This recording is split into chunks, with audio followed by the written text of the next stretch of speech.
ओम शांति। यज्ञ माता जगदम्बा सरस्वती। इस पुस्तक में हम पढ़ेंगे मातेश्वरी जी का लौकिक जीवन परिचय, जिसमें आज हम पढ़ेंगे जीवन का फैसला एक पल में। तो चलिए आज हम इसे पढ़ते हैं। उस समय राधे की आयु करीब 17 वर्ष की थी। घर में राधे की शादी की बात चल रही थी। एक दिन बाबा ने राधे से पूछा, राधे, तुमको पीताम्बरधारी से शादी करनी है या सूट बूट वाले से? इस ज्ञान से स्वयं का कल्याण और विश्व का कल्याण करना है या शादी करके घर संभालना है? सोच विचार करके मुझे बताना। बाबा ने राधे को 24 घंटे का समय दिया था जवाब देने के लिए, लेकिन राधे ने एक पल में ही भविष्य जीवन का फैसला ले लिया और उसी पल बाबा को उत्तर दिया, बाबा, मैं गिरधर गोपाल की वही राधे हूँ। मैं इस ज्ञान मार्ग में चलकर विश्व का कल्याण करूँगी।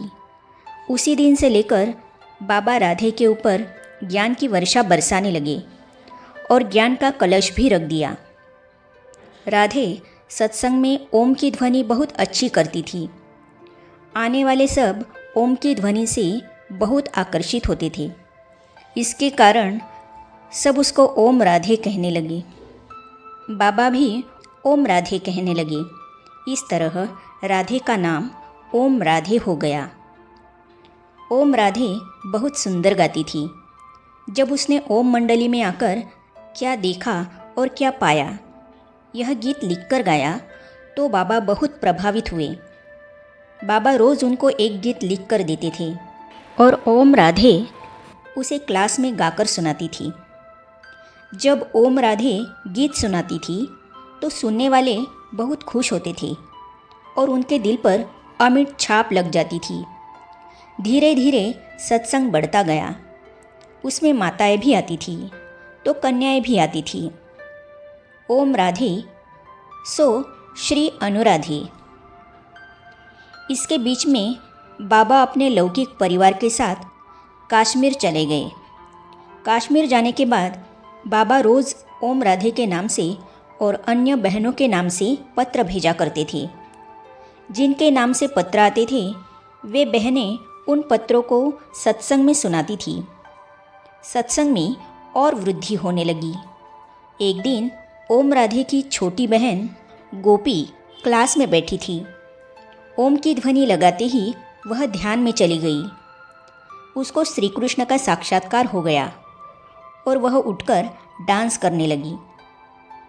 सत्संग में यह पहला साक्षात्कार था। इसके बाद सत्संग में आने वाले अन्य भाई बहनों को भी साक्षात्कार होने लगे। जब बाबा कश्मीर से आए तो उनको देखते ही गोपी को श्री कृष्ण दिखने लगा। उसी समय ओम राधे उसको श्री राधा दिखाई पड़ने लगी। तब वह दोनों को पकड़कर रास करने लगी। दिव्य दृष्टि की लीला अथवा पाठ तब खुल गया।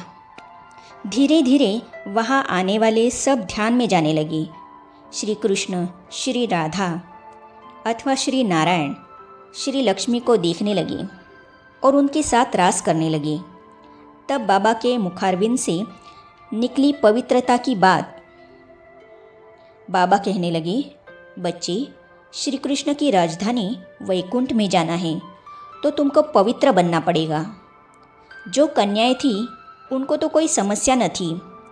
जो गृहस्थी थी और जिनके पति व्यापारार्थ विदेशों में गए थे, वे आए तो घरों में अर्थात पति पत्नी के झगड़े होने लगे।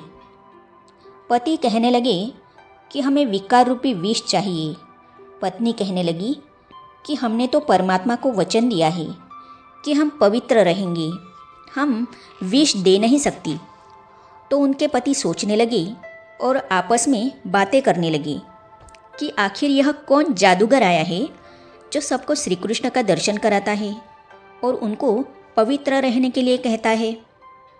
फिर विरोध प्रदर्शन, पिकेटिंग आदि शुरू हो गई। लेकिन ओम राधे सत्संग संभालने का अपना कार्य निश्चिंत और अचल होकर करती रही। यह है सन 1936 की बात।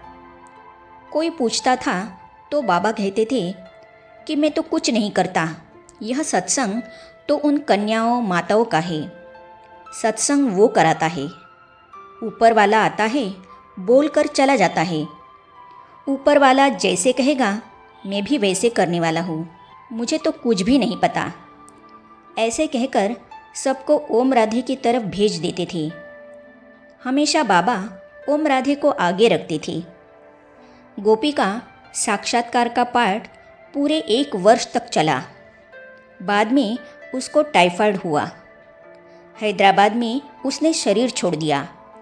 तब बाबा ने सत्संग में जो भी माताएं कन्याएं आती थी उन सबको श्मशान घाट पर भेजा था। सिंध के इतिहास में यह पहली घटना थी, नहीं तो श्मशान घाट पर स्त्रियां नहीं जाती थी। शव यात्रा में इतनी सारी महिलाओं को देख लोग आश्चर्य खा रहे थे। अग्नि संस्कार का कार्य ओम राधे ने ही किया था। मातेश्वरी जी का लौकिक जीवन परिचय में हम आगे पढ़ेंगे। ओम राधे बनी मम्मा अर्थात मातेश्वरी। तो इसे हम पढ़ेंगे अगली कड़ी में। तो ये जानने और पढ़ने के लिए इस चैनल को सब्सक्राइब करने के साथ ही साइड में जो बेल आइकॉन है उसे भी क्लिक कीजिए, ताकि आने वाली सभी वीडियो और अब तक की सारी वीडियो आप तक पहुंचती रहेगी। ओम शांति।